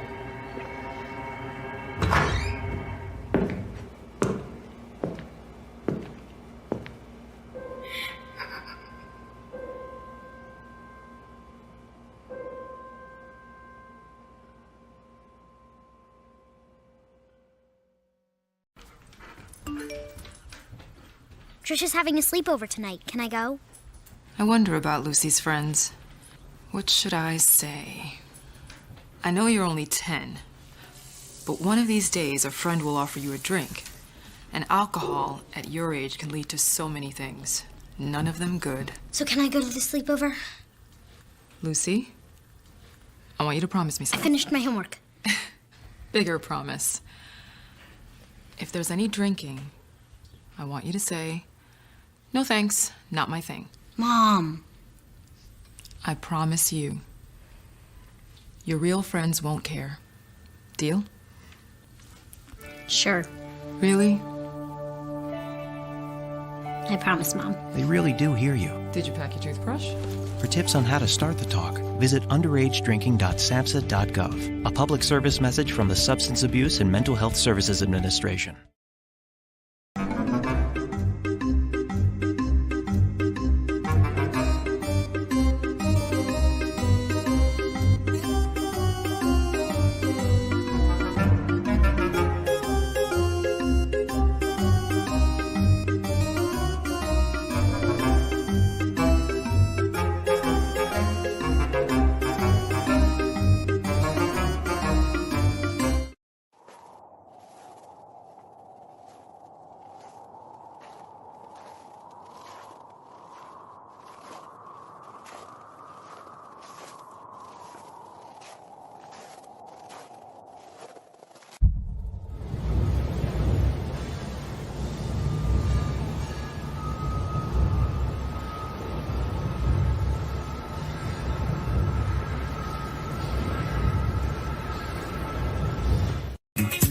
Hey, this is Dr. J, and I listen to Sean and Maya in the morning.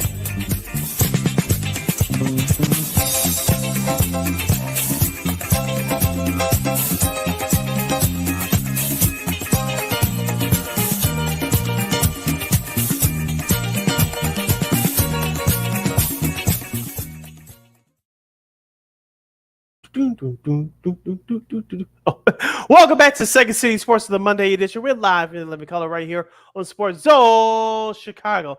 I'm Sid Deslakina. You can follow yours truly on the Twitter, X, and the IG at CK80. Once again, at CK80. That's SIDKID80. That's SIDKID80. You can follow Mike Keenan McGee on the Twitter, X, and here's again the IG. This is our last segment of the show for today. So if you have any last minute questions or comments for us, you can give it to us by hitting us up at Sports Zone Chicago's Facebook page or Sports Zone Chicago on YouTube. Type in. All right, so let's go to the racetrack. We don't really talk about we don't go to the races very often, but we figured that the race was here in Chicago. Of course, we figured we can talk about it for you guys. For the second straight year, the Grant Park 165 took place here over the downtown Chicago yesterday, and for the second straight year, rain dampened some spirits here. Unfortunately, but yeah, I mean, Alex Bowman, of course, he wins. I believe this is third. I think it's like his sixth career Cup Series race. He actually hadn't won a Cup Series race in like almost 2 years. He's had injuries and such. So, but a really big showing last night for him to kind of like it was it had to start, it stopped for the because of the rain, and it was just like if you guys watched it, I'm sure it was definitely definitely kind of like crazy back and forth, but. He held off Tyler Reddick. No, he's not related to JJ Reddick. At least I don't think Alex is, but I don't think Tyler is. But yeah, Alex got a nice win here, and he actually clinches a spot in the playoff race as well. That's coming up in a couple of weeks. But back to the race, Sid. I mean, of course, whoever is a NASCAR social media person, they should get a race because that backdrop, of course, them racing through, and that backdrop of the Lakeshore Drive, absolutely beautiful, stunning. And shout out to our guys from WGN TV, of course, our buddy Josh Fry. But we got to get it back on. We haven't had him on in a while. We got to get him back on. He was there yesterday, of course. Our other buddy Chris Bowden, he was there on Saturday. He gets some of his photos. Those are some beautiful photos too, as well. Of course, Shane Von Steppen, of course. He won the Xfinity race. Unfortunately, of course, he spun out into the wall. Of course, he was out, and it was actually an entertaining race despite all the crazy delays and stuff like that. Now we'll get to the actual question about should there be more races in Chicago in a second. But first, what do you think about the race yesterday, Sid? Shout out to Chris Chelios, former Blackhawk and former Chicago Bear Matt Forte on yesterday. Ladies and gentlemen, start your engines. That was also from both those gentlemen. But the actual races and stuff, I watched the majority of it on Saturday. Like you said, no weather issues. The backdrop of downtown was beautiful. It was the Loop 110 on Saturday. Of course, it was the Grant Park 165 yesterday. But the race Saturday was beautiful. I think it was Carl Larson. Like I said, I don't follow NASCAR. I try to remember the names from the weekend. He was actually in the lead with Vance Gerbergen and like I said, Shane Van Gersbergen. Came out on top. But yesterday's race, it started out nice for the first half hour or so, looking before the rain started coming in. I'm not going to sit here and say they weren't prepared last year because it was worse last year, but it looks like the drivers were prepared this year, switching to the slick tires, but the rain started to come down much harder, and so they had to have a 2-hour delay, but they were able to complete the majority of the race. The race yesterday, it ended at 8:20 local times, but I'm not going to sit here and say they should hold the race at night. I don't think that's going to happen, but the dusk backdrop, just like I said last year on the Sunday races, it was beautiful. And like I said before last week, when our city's in the spotlight in a positive way, I like it. And I'm not going to sit here and say I kicked myself in not attending those races. I know it was well attended. You saw all kinds of faces in the crowd, including faces that looked like us, which was very good to see, especially with the kids. They get to experience something outside of their norm, which I'm very proud of. But the actual races itself, yes, I took a nap a couple of times because those races were long, but it was a beautiful sight to see. And if it's back here next year, I'm gonna try to make it my effort to attend one of those races. I know we got Joliet Speedway, props out to them, but something an event like that that is held in city limits, I'm a very big fan of. Yeah, the problem with that Julia race, because I know what they were talking about, because there was some talk about it yesterday that they should put it back in Chicagoland Speedway. The problem is that it's hard to get there, and you can't hold a lot of people, and no one was going to races, and so that's probably why they said, okay, let's do a road course. Now the problem is that the road course, unfortunately, Mother Nature, kind of had other ideas. So I know there was some talk about it too after that next year's race. Of course, that's last year of that contract. So some people were wondering, like, should they perhaps maybe renew the contract? Should they perhaps maybe try to do it elsewhere? Maybe they should just make it a night course just in case, because they had a curfew. Because the way that the course set up and such. Of course, NASCAR has curfews because I think like 9 o'clock was the curfew. They were kind of approaching that. So that's why that they had to end the race with about like 5 or 6 laps left. So, what do you think? Do you agree with our buddy Chris Bowden, who says that maybe they should perhaps maybe?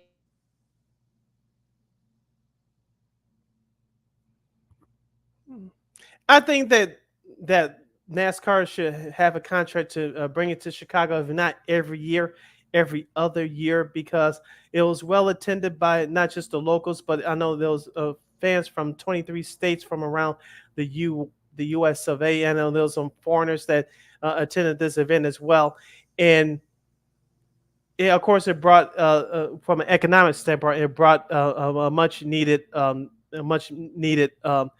green paper to the city of Chicago with the restaurants and the hotels and the tourism and things along that line. And the fans stuck it out after what happened yesterday with the rain. It was still enthusiastic. I know the broadcasters on NBC were raving about the city of Chicago. So I think it should be here every year. If they don't do it every year, at least every other year. Yeah, I agree. I think if they're gonna do it every year, maybe do it every other year. Maybe that'll kind of soften the traffic, I guess. And that backtrack, I'm thinking, look, I've seen some of those road courses out in California. You don't really get that kind of setup as you do with the road course here. So I know it's it's kind of like a beautiful picture. I know Barry Butler, who was a great photographer, I know he posted photos too from that race yesterday. Check out his social media as well. So yeah, I mean, look, you're getting more revenue for here for the city. So whatever works, and everyone was raving about it. I know Alex said that he's gonna be doing some. He did some drinking last night after the win. So I know Shane did as well after winning the Xfinity race the day before on Saturday. So yeah, everyone loves it here. So yeah, sure. Well, at least do it every other week, every other year if you're not gonna do it every year. But we'll see. Yeah, and I don't know if you saw some of the interviews, Lakina, during the intermission. Like I said, I saw some of them. I was watching other stuff because of waiting out for the delay. But each driver were talking about the backdrop of Chicago, racing down Columbus Drive and racing down Lakeshore Drive and turning on to Michigan. They really loved it very much. So if that's not a bigger endorsement from your broadcaster than each one of those drivers that was interviewed yesterday, I don't know what is. Yeah, I know that Tyler Gibbs was raving about it. I know it was, I think a couple other drivers, I think Bubba Wallace also said the same thing. So I think, yeah, if your drivers are saying, hey, look, we like racing here, we like the kind of the backdrops and the way it's set up. So yeah, I think that's a good endorsement. So but we'll see. It should be interesting to see what happens after next year. Yeah, a a couple of shout outs, Lakina. Like you said, Bubba Wallace and the Jordan team, they were represented yesterday. I think his name is McDonald or McDowell. The driver who had the number Michael McDowell. Yeah, he had the number 34 White Sox race car yesterday. Yes, I think he finished in the top 10 And after he all finished the number ruggeds. 10. Yep. Yeah, so he finished like 5, I think. Yeah, 6 or 7. Yeah. yeah. So shout out to him. That was a nice looking car as well.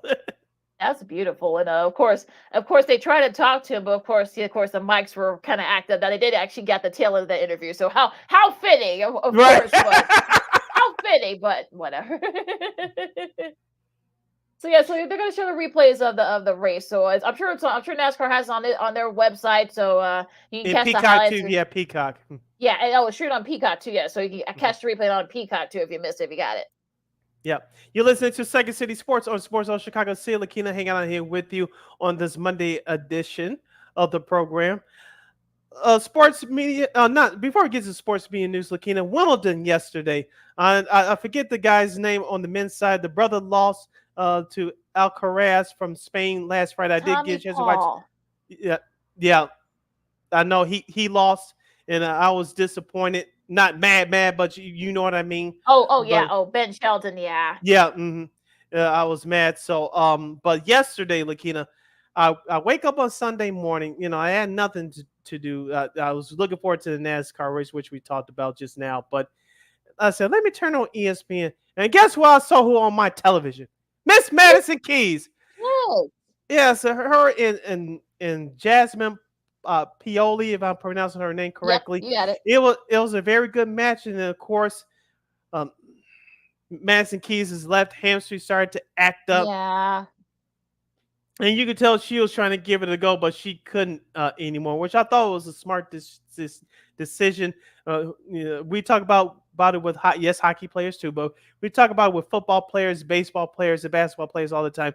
If you mess up on the hamstring, it's very tricky. You don't know how long you're going to recover from those. If you play on it anymore, it's going to be tougher to recover from those types of injuries. But Madison Keys lost the first set. She came back in the second set. She was dominating. She was leading 5-1 in that third set, and then she tweaked that left hamstring, and it was over. I had to pin my stomach. Looking, I was like, I hate to say it, this is over. This is over. She was so close, close, and then that injury happened. But hopefully, she rests up and gets well for the U.S. Open. But the bigger shocker, Lakina, like we talked about before we went on air live, Coco Gauff yesterday. Not only she lost in straight sets. What's going on? Yeah, back to Madison Keys for a second. That hamstring had been bothering her. That's why we didn't see her those first few months. So, and, of course, and it's unfortunate because she did well at a couple of World tournaments in England before coming in. This grass is one of her favorite surfaces after the hard courts. Of course, she was on the brink of pulling off the upset. She was up 5-1. She Skinner, Pioli, was able to break to get served. She was down still. She was still up 5-3. Talking about Keys was, and of course, just as soon as she served, she pulls that hamstring, and I'm hoping it's not serious. You kind of tell she tried. Even if she had soldier on through, perhaps won that match, she wasn't gonna be able to play in the next match. You could probably tell by how she was looking. Right. So hopefully she can hopefully get that healthy. Hopefully she can get it going in time for the U.S. Open, because I don't think she's on the Olympic team. I don't think so, because she hadn't really played much this year. Now going to Coco Gauff, of course, she loses to Emma Navarro, another American. I think she's from Brooklyn or Long Island. She's from one of the boroughs in New York City. And her demeanor was just very, very calm and cool, and very kind of like nothing really, faces her. So I really like her. She's only 22, another young American to watch out for. Now, as far as Miss Golf is concerned, she was up 4-1. I actually went to watch the Cubs game, perhaps a little bit of the White Sox as well. They were actually, it was kind of like back and forth by then. Then I turned back, and they're like, wait. When Navarro won the first set, and it's okay. And she broke, and just as I was doing it, she broke Coco's serve, and of course she ended up winning the match. Her forehand, I'm talking about Goff's, kind of got the better of her. She was trying to talk to Brad Gilbert, of course, who's been coaching her, and said, look, just keep it going, keep that forehand going. And Navarro, to her credit, she was able to take advantage of it. I think a lot of it's up here. For those who are listening to this, I'm talking about mentally, my head. I'm pointing to my head. I think a lot of it is up here for Coco. I think she needs to kind of step back and see that, look, everyone's going to try to get the better of her. She's not the hunter anymore. She's not a hunted. And yes, even some of your good friends and fellow Americans are going to be wanting to going to come for you as well. And I think that quickly she realizes that, I think she'll be fine. She's going to be going to the Olympics, of course. Maybe she can get it going there. And I think it's a clay court surface. So she actually did well at the French. And maybe she can get it going there in time for the U.S. Open. Yeah, I think the old saying is it's 10% skill, 90% mental. So that goes for any athlete in all your sports. So that's something, like you said, she'll have to master. But do you think that Miss Navarro is the favorite to win the singles title on the women's side? Look, Swiatek got lost. I think lost on Friday, and remember Sabalenka lost in the first round. So yeah, I think also the pressure that got to Coco as well. So that women's draw is wide open. Yeah. Now on the men's side, I mentioned about Alcaraz, the guy from Spain. I think he won yesterday. I know he beat the brother on last Friday afternoon. But do you think he's the favorite now on the men's side, or is it more separate competition? Yeah, he's a defending champion. Remember, Sid, I told you that when he won the French. So he's definitely. But of course, you still got Novak Djokovic. He's going to be facing Tommy Paul. I'm talking about Mr. Alcaraz coming up next. So yeah, I think Djokovic wants another Grand Slam. So if they get a collision course to face each other in the finals, yeah, I think Djokovic's gonna want to have something to say about it. But also too, Skinner, of course, he's and also Medvedev, he's got a couple Grand Slams as well. So those three are definitely gonna have something to say about that for Mr. Alcaraz. I said Alcaraz did get a little challenge yesterday. I was watching some of his match. Their ESPN was flipping off between him and the Madison Keys Pioli match that was going on at the same time yesterday. So I was like, I'll check it out for a couple minutes. So he did get a little bit challenged yesterday, but like I said, he survived in advance. Yeah, that's all you can ask for as well. Of course, Djokovic. Speaking of Djokovic, he's up what's up right now. Against let me see who he's playing here. Holger Rune of Norway. And I think that's Denmark. No, that's Norway. And yeah, they're starting this second set right now as we speak. You can catch all the coverage of Wimbledon on the ESPN networks throughout the week. All right, you're listening to Second City Sports on Sports Zone Chicago. See Lakina Hayon here with you. We still have a few more minutes left before we close it out with Old School TV Monday. Lakina, let's get into some sports media news. Joe Buck was supposed to call a St. Louis Cardinals baseball game between the Cardinals and Cubs back in the Memorial Day weekend back in May, but that Friday night game was rained out. It's going to be made up for this upcoming weekend, but the date has been rescheduled for later this month. Yeah, the 29th, I think. So yeah, so you'll finally get to see. Fortunately, Mother Nature has some other ideas as to whether or not Buck not be able to do that coverage. But yeah, he is going to come back for one night only, so that should be fun. And you mentioned at the top, the Dallas Stars will be without a TV home for next season as them and Bally Sports / the Diamond Sports Group have parted ways. Yeah, so we just see what do they do. They do kind of like do what some of the other teams are doing, do kind of like a direct to air, perhaps do it over the air, perhaps maybe do it for free. So yeah, they're kind of stuck between a rock and a hard place if you're Dallas. So I don't know what happened there. I don't know what was a fee thing or whatever. But yeah, they're gonna have to try to make they need a TV home, need a TV home quick.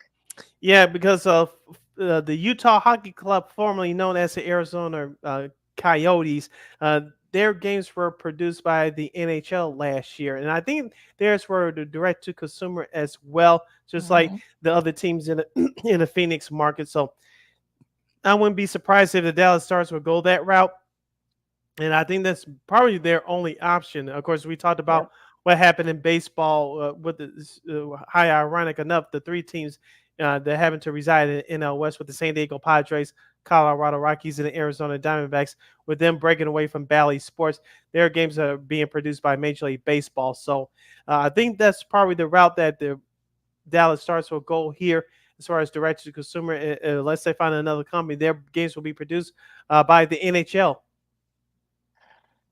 To be continued. That front. Yeah. Danny Parkins is I think they're still on, or they're about to wrap up. He's gonna be making a go at the national side. He's sitting for Colin Coward for today and tomorrow on Fox FS1 and Fox Radio. So we were talking about this before we aired. We had him on the show like a long time ago.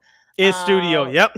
Yeah, in studio perhaps, because he was actually talking to some of the students over the old IMS Chicago campus and out in State Street, but a long time ago, like you said. But yeah, I mean, I would be surprised if maybe he gets a job. I mean, look, Colin Coward has kind of floated the idea, perhaps maybe retiring.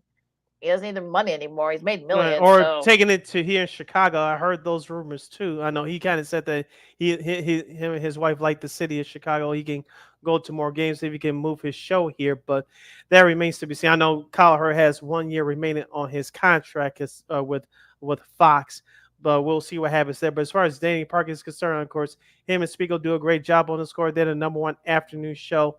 Sports afternoon show in the market. I know them and Wall and Sibling from ESPN Chicago, they go back and forth in ratings. But Parkins is a young guy. I know he's just started a family a couple years ago, and he's from Chicago, so he gets it. I know he worked in other markets before, and I remember him doing filming work on ESPN 1000 many years ago before the pandemic. During the Christmas and Thanksgiving holiday, he made some positive noise there, and of course, he replaced Terry Boers, who retired a few years ago. Now turning its #1 afternoon show there at 670.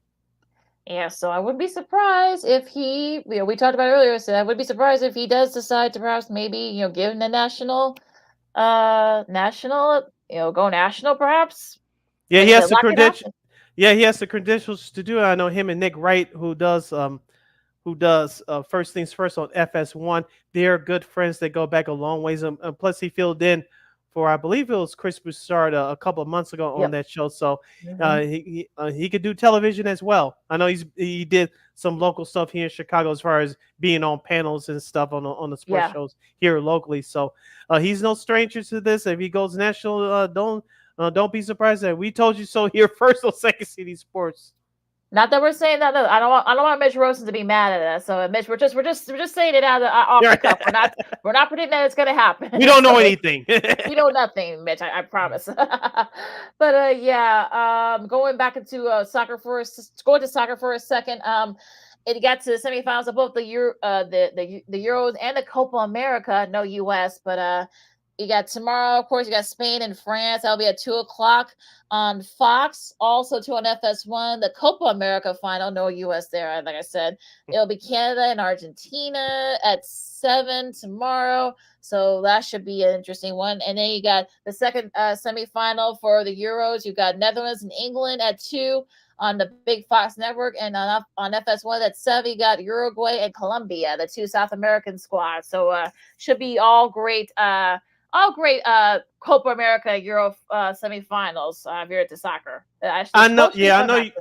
Yeah, I know you're the soccer aficionado. I'm not, but who do you think are the top two favorites? Let's see. Oh boy, I think the Euros is pretty wide open. So I can say you can make a case for all four of those teams. Argentina's been okay, but I think Canada, look, look, they're a very scrappy team. So and that's the other side. Uruguay beat Brazil, so that like I said, I think both the Euros and Copa are wide open. So you can make a case for any of those 8 squads.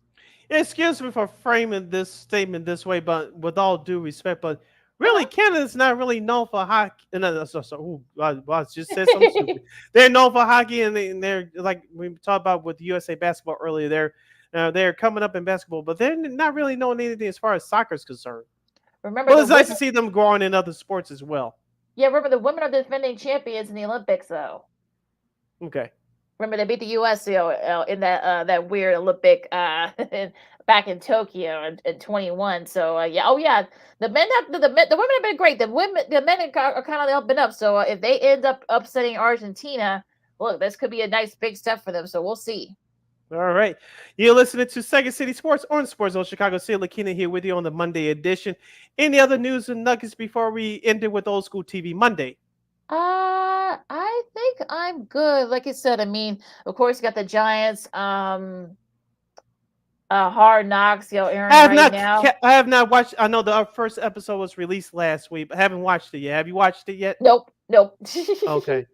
I'll probably watch it at some point, and we'll have our review on it on Friday. But I know they're the team as far as the off season is concerned, as they prepare for their 100th season in the National Football League. Of course, the Bears will premiere in a month, Tuesday, August 6th on HBO and HBO Max. Of course, we'll have more guests related to the Bears on and within the next month or so as we get closer to that date. I'm still interested to see what they do with the Bears. Of course, they're going to follow them in the Hall of Fame game. Mm-hmm. And because the Bears have, I believe, 3 Hall of Famers are going in: Steve McMichael, Devin Hester, and Julius Peppers. And, of course, they're going to follow them throughout the training camp. We talked about before, there are probably between 5 and 7 players that could potentially have potential breakout stars outside of Caleb Williams and head coach Matt Eberflus. So it's going to be interesting to see from those angles there. Should be interesting there as well. A couple of quick sports media news. Todd Frazier will be joining ESPN next week for their home run derby coverage. That should be interesting. We know he's got a great personality, so this could be a nice little TV audition for him. And he does a great job with the Foul Territory podcast, which is now a TV show on your local Valley Sports Regional Network. I know it's airing right now on Marquee Sports Network here in Chicago. He does a great job with AJ Brzezinski and Scotty Braun, who's the former host of MLB Network. He's turned out to be a great host for that show at the MLB Network. Let him go. But Todd Frazier, like you say, he's a great personality. He played for the White Sox back in 2015, 2016. and he's from the New York area. So he played for the Yankees at one time. So it's going to be good for ESPN. We'll see how they use him. Should be fun too, and also to check out our guys at CHGO Blackhawks. Of course, they had an interview with new TV play-by-play guy Rick Ball. A fascinating interview. You'll go to CHGO's site to on the YouTube channel to check it out. He seems like a really nice guy. Of course, he and his wife, they walked like 12 miles throughout Chicago. She had never been here before. No, they actually check out all the restaurants and the museums like that. Well, look, I mean, y'all walk 12 miles. Well, it was a nice way to weather. It wasn't that hot, so, so I commend them for doing that. I mean, I know we don't want to. I don't want to speak for you, but I don't want to walk 5 or 6 miles even on a decent day here in Chicago. But good for them. If I'm not thinking about it, I could do it. But if you think about it, like, so I could walk some pretty distances, without thinking about it. But yeah, good for them. Great exercise, and like I said, congrats on getting the new job. I know I haven't watched the interview yet. I'll watch it as soon as we get off of here. But yeah, like you said, this is summertime shine. Enjoy it while you have it. Enjoy it while you have it, while it's nice out. So, like I said, congratulations to him, his wife, and his family. Now, you're new Chicagoans. Yes, they are, and I'm glad that of course our buddies Jason Wallace, a great voice, and I'm glad they told him that look, you'll have to eat deep dish pizza. We're thin crust people here in Chicago. Just saying. Yeah, we talked about it with our buddy Rachel Ray Kopchak. We gotta get her on back here soon. But you're raised here in Chicago. I'm not. Let me say this statement first. Deep dish pizza you don't eat all the time. I still do this as an adult. You eat it once, maybe twice a year on like special occasions, like a holiday or your birthday. Yep. Yeah, things along that line. But I want to ask you, Lakita, which is better, deep dish or stuffed? Oh dear. Well, I haven't tried the stuffed crust pizzas. I would have to say deep dish by default. Okay, I had a stuffed pizza last week. I was like, this is good because, like I said, I eat it on special occasions, but. Deep dish, I'll give it a slight edge, only because I have had it more. Now, nothing against stuff. Like I said, I'm a pizza fanatic. I just had to slow down, which I have been doing, thank goodness. But, a deep dish is because I've had it a little bit more than stuffed, but nothing wrong with stuffed. But, a deep dish, I'll give a slight edge to because I had it a little bit more. Yeah, but thin crust all the way. Thin crust, baby. Of course, I eat thin crust, but. If it's between stuffed or deep dish, slight edge to deep dish, just a slight edge. Yeah. But deep dish, you're getting a whole meal. And I think I remember Rick saying that they still had the leftovers. Yeah. So yeah, that's especially if you're. I know we both of us have been here before. I'm not saying we're gazillionaires or anything like that, but definitely if you're broke or stretched for cash, you barely have enough for a deep dish. That can last you a couple of days. It can, especially seriously. Let's be real. It can last you for a couple of days. Yep. It's definitely it's definitely one of those things where it's gotta be. I will say deep dish. Yeah, deep dish can actually be good for special occasions. And it can last you a couple of days too if you eat it right. Those slices are big. You only eat 1 to 2. Anyway, so it'll last you about 2 or 3 days if you do it right. Exactly. You get your protein, you get your carbs, and then look, if you get vegetables, now you get your vegetables. So, yes. The tomatoes were the vegetables. So there you go. Or fruit, however you want to say it. Yeah, people don't think about that, but it's true. Yeah. So definitely. So yeah, I'm sure they got a couple of good meals out of that. Now, before we go into the catch, because you're making me hungry, we're getting hungry. I'm getting hungry with all the pizza talk. Let's go to Old School TV Monday. Sid. Where are we going to this week? Old School TV Monday. Let's take you back to September 19th, 1992 on NBC, and they aired a special sitcom. It was only for 1 year, unfortunately, but it was called Out All Night. That's right. It starred singer Patti LaBelle, actor Morris Chestnut, Vivica A. Fox, who was just starting out back then, Dwayne Martin before the movie Above the Rim, and Simon O'Brien. It was an American sitcom that aired on NBC from September of 92 until July of 1993. Patti LaBelle played a singer that was a nightclub owner. Vivica A. Fox played Patti LaBelle's daughter, of course.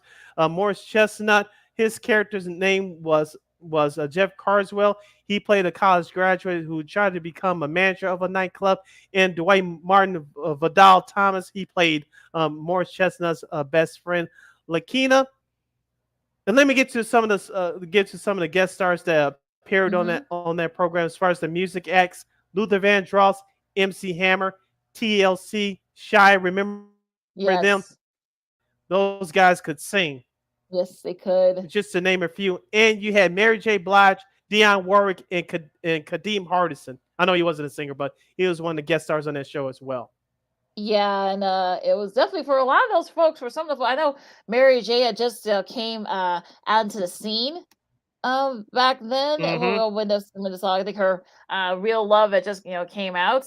And of course, that kind of started that whole career as well. The rest is history. There, of course, Hammer was already a big was already a big star back then and such. So Luther Vandross as well. And of course, right at the end of the show now, showing that probably could not work now because of course, you got music licensing fees and stuff. That's probably why we have not seen that show streaming anywhere, even though it only aired for 1 year.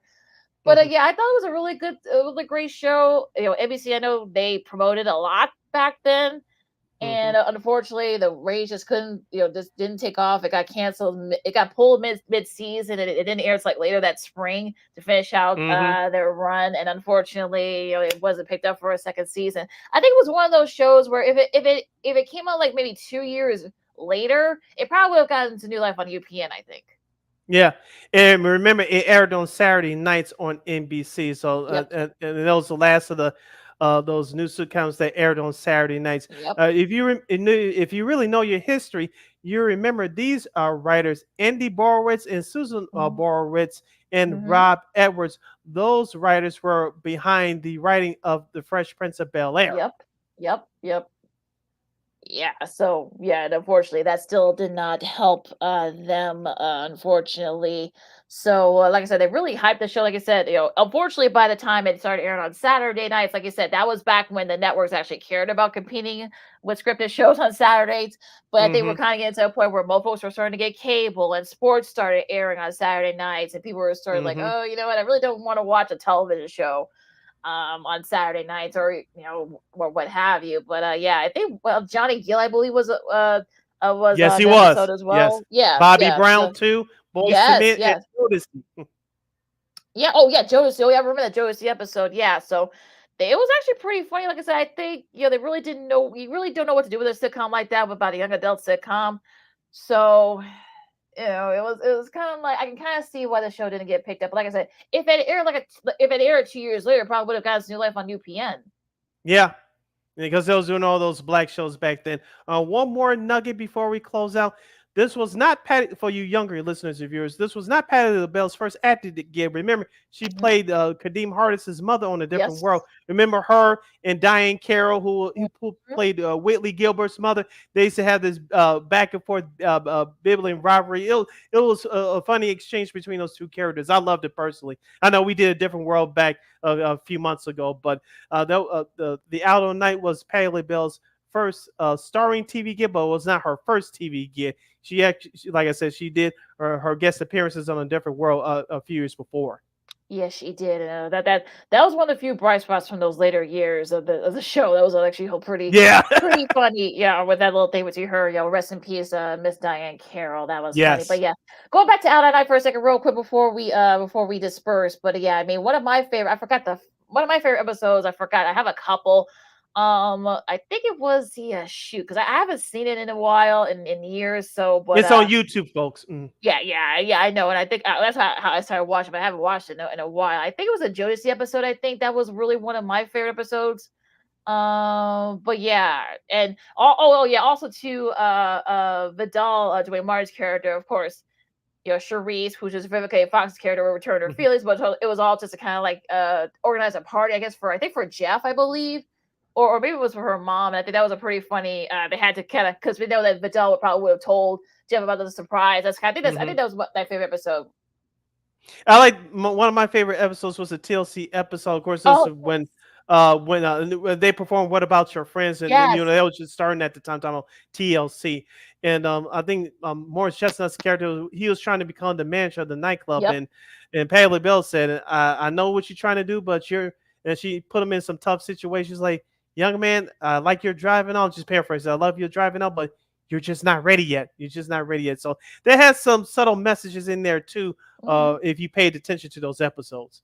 Yeah, they really didn't beat you over the head with a lot of stuff. I mean, it They wasn't didn't. really issue oriented. It was just a funny sitcom that really, I think that the potential was there. Had it, like, maybe peeled off a few layers of it, but I think, like I said, I think it was one of those shows that was actually pretty solid. But I think if it had more of a direction, I think it probably would have lasted about 4 or 5 years in this climate. Yeah. But like I said, with the music licensing fees, that's probably why it's not streaming anywhere, probably. Yeah, yeah. Except for on YouTube, like I said, just tap out on night TV show, and you can catch those a few episodes that have on in its entirety here on YouTube. So, well, this week's edition of Old School TV Monday, we salute for one season the 1990s NBC sitcom Out All Night. Lakina, take us home. You follow my Kingdom McGee on the Twitter, X and Q is going in the IG. You can follow your Shirley Sidney Brown on the Twitter, X, and the IG as CK80. Once again, it's CK80. That's SIDKID80. SIDKID80. Be sure to download that Sports Zone Chicago app wherever you get your apps. Follow Sports Zone Chicago on all social media platforms on Facebook, Twitter, X, Instagram, and YouTube. Please subscribe to our podcast. We are located at War Media Podcast. That's WARR Media, PODCASTS. We are on all podcast platforms, including the iHeartRadio app. But while you're at it, please give War Media a follow on all social media platforms. So thank you very much in advance for your support. Like, share, subscribe, and tell your friends. Make sure to catch Second City Sports live in the living color every Monday, every Friday from noon to 2 p.m. Central Standard Time, right here on Sports Zone Chicago. One more time, as Lakina would say, be sure to catch Second City Sports live in the living color every Monday, every Friday from noon to 2 p.m. Central Standard Time, right here on Sports Zone Chicago. And of course, you get Sports Zone Chicago anytime, anywhere on Roku TV. If you got the Roku TV app on your whatever device you got it right there. Type in Sports Zone Chicago, you can catch our show, Sean and Maya, the Smoke Fellows, What's Up Cousin, a whole lot more. Of course, you can catch Sports Zone Chicago anytime, anywhere on Roku TV. And we will provide. Okay, we'll try to get more since we're getting closer and closer to Bears training camp, and also to all NFL camps within the next couple of weeks. We'll try to get some people on to talk some Bears and NFL as well. So enjoy the soccer, enjoy the baseball these last week for the first half, and the WNBA too, as they get ready to get ready for their break and a whole lot more. For Sid, I'm Lakina. This has been Second City Sports on Sports in Chicago, and we'll see you guys Friday. All night. Holla.